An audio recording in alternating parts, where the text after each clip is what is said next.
The first opinion is that K-tubers titling their unpopular K-pop opinions videos as unpopular K-pop opinions to make you mad, or unpopular K-pop opinions that will get me cancelled, or having harsh put in the title or anything outrageous, but the opinions are mild as hell. You know that the K-tuber is exaggerating and that they can't actually provide harsh, cancel-worthy or opinions to anger you. And to me, that comes off as K-tubers not giving a single fuck, because they know that they can't give the types of opinions their titles exaggerate to be, because if someone sees titles like, unpopular K-pop opinions to get me cancelled, or something outrageous, the person viewing that might find the title interesting and click on the video to watch to the end, thus giving the channel views. K-tubers do this simply because they know they can get views. They don't focus on opinions anymore, they just focus on wanting people to want to click on the video even though it's gonna be mediocre. Also, I'm not grouping certain K-tubers like Rosieri with these types of K-tubers because their opinions are always original each time, so they actually make outrageous titles, and provide new opinions and thoughts, and they deserve the views because they focus on the content they make. But for others, they focus on the views. Lots of people know that unpopular K-pop opinions brings in views, no matter if it's one sentence or full-formed explanations or even the indirect opinions, and so it becomes easy content for everyone to do even if they don't have anything new or original to say. If you're making harsh or cancel-worthy or opinions that will get you hate, just know I see right through your video and you're just a K-tuber that exists sharing nothing opinions that go nowhere. The next opinion is that, the K-pop spy, formerly Mr. K-pop, why have they not been thrown out of the K-tuber space and are still existing? For those who don't know, Mr. K-pop or the K-pop spy has been found to have stolen opinions from Reddit, which means that they have no original thoughts, and to see that they still pump out so many opinions videos and have been doing so since their Mr. K-pop name days, imagine how many opinions they have stolen from Reddit and possibly still do. We need to come together to get the K-pop spy banned off YouTube so they can never make a new channel again.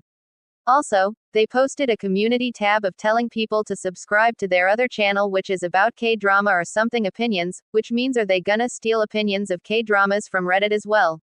They're literally stealing opinions that others thought of and making these opinions feel like it's their own opinions when it's not. They need to be banned once and for all. The next opinion is that, I'm gonna currently still refer to artists as 4th gen till I can get a credible source telling me that 5th gen has started in K-pop. People said it started in 2023, and most if not all K-tubers K-pop stans are running with it without wondering if it's starting in 2023 is actually true. They just blindly believe that 5th gen has started without knowing if it's actually started or not. Also, for me, I don't reject the idea of 5th gen starting, I just don't believe in it yet because of the sources saying 5th gen has started are K-tubers and people in the comments, including dumb people in the comments, that I cannot trust with them pushing the 5th gen idea. Also, some of these 5th gen automatic believers are ones who believe it's 5th gen simply because Mnet said so or some dumb untrustworthy source said so and so they believe it. I just want someone who knows what they're talking about to educate me on whether 5th gen is going on or not and who actually started it. I want someone who can really tell me things that are logical and make sense so I can know properly about 5th gen. I just don't want to blindly push ideas like 5th gen on my channel when ideas like that could be false.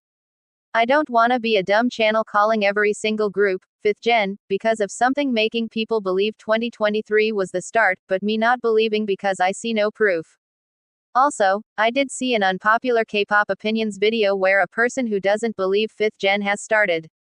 This was months ago, saying something about a generation possibly starting every 7 years or something because of K-pop contracts, and I found that more logical since I believe that 2018 was the start of the 4th generation, leaving 2017 to be the last year of the 3rd generation, and since 2012 was the start of the 3rd generation, it shows to me that the 3rd generation lasted 6 years and that 4th generation started in the 7th year. So possibly 5th generation started in 2024 maybe. IDK, but that K-tubers' words seemed more logical than any of the 5th generation stans believers' nonsense. So, I guess it did start in 2024. I'm not sure on that, so that's why again.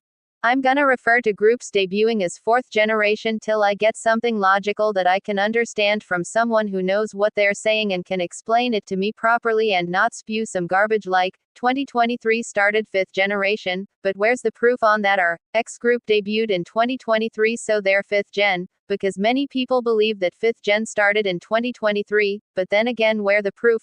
Mnet said so, but you must be really dumb or really new to K-pop to trust Mnet. So yeah, I just need a smart person. The next opinion is that, you know what I find sad? Nugu groups that disband after debut or after their first comeback. I'm not talking about the longevity of their careers being shortened because of their disbandments being so soon, since I've talked about that before, but because of the fact that one or two members in the group have less lines in the song and not being able to sing fully or rap fully, whatever they are, and then the group disbands so soon with that idol not getting to show much at all. It's like, for example, Prism that debuted in 2018 with Chalk and had one song, Burn It Up, as a comeback before disbanding. A member named Vanhai in the group got little to no lines in Chalk, and in Burn It Up it was the same, her name changed to Dakyung. Prism was a 4-member group, and Vanhai could have gotten lines easily in both songs, but no, she has little to none. It's so sad because these idols debut in these groups only to not get to sing at all or sing very little in the only music they ever release before disbanding so soon, and that idol being a background vocalist, background dancer or something because they got no proper parts in the song. The next opinion is that, a thought about the K-pop boycott, DK if it's still going on, but I believe the K-pop boycott for Palestine gave some people an opportunity to use this boycott as a means to finally try to bring down groups they hate or something. Like they might not care for Palestine, but rather would wanna partake because they hate certain groups from the big 3+ hype, and so they can use this boycott to disguise their hate for helping. That's what I believe, because you know toxic K-pop stans would do anything to send their hate to K-pop groups they don't like, and so the boycotting of K-pop companies would be a great chance for them to do so. The next opinion is that, I watched a harmless video of things that I like in K-pop, Alphabet Edition, and it was by a K-tuber that I don't know off. Also, this is no hate to the K-tuber, I just wanted to share thoughts, so don't get the wrong idea. They shared A to Z things that they liked in K-pop, and put in the letter D, debuting adults, which is a valid thing that I like as well, and after that shared a picture of 3 groups they think of as adults, but one of the groups was Kiss of Life amongst the 3 groups, and it was funny because Kiss of Life never debuted as adults. Haeunwoo was still a minor at debut since Korea's legal age is 19 and Haeunwoo was 18 at debut and became the legal adult in 2024. I commented about that and the K-tuber commented back saying, 18 is an adult in many countries including mine, which brought up the thought for this opinion.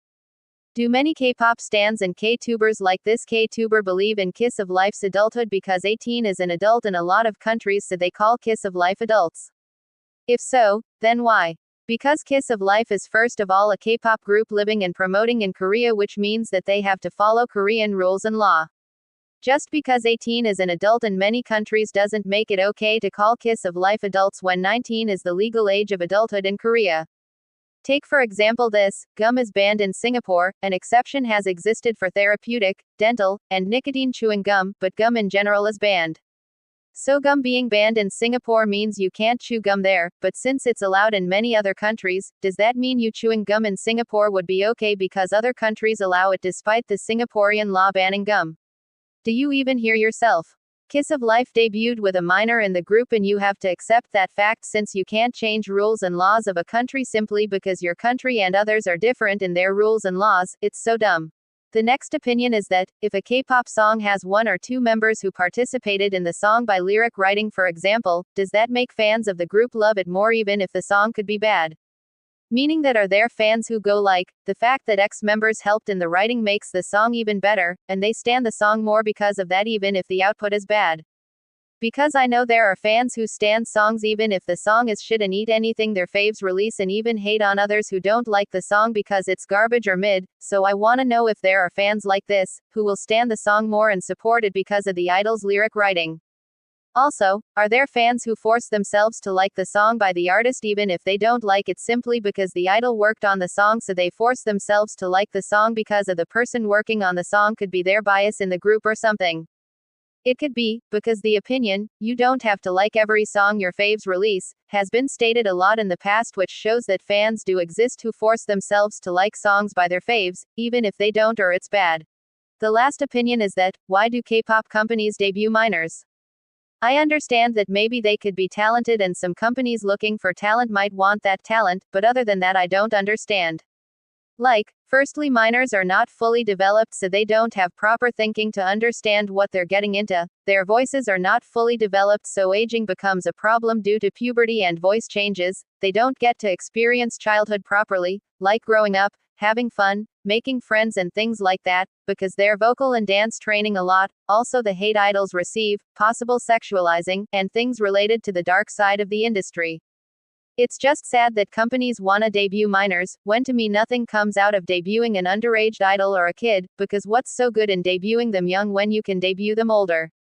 K-pop stans want adults to be normalized, and mostly smaller companies are debuting adults. Bigger companies' survival shows should also do this and make it a thing. Follow in the footsteps of smaller labels or survival shows like Time Turner, who looked for people 19 and above, which was the only thing I liked about the show. Minors debuting is a big no from me, of course from many others too, and debuting them should stop. Also, I know it's nothing new with minors debuting, but just because it's nothing new doesn't mean we can't still talk about why it's a problem, right?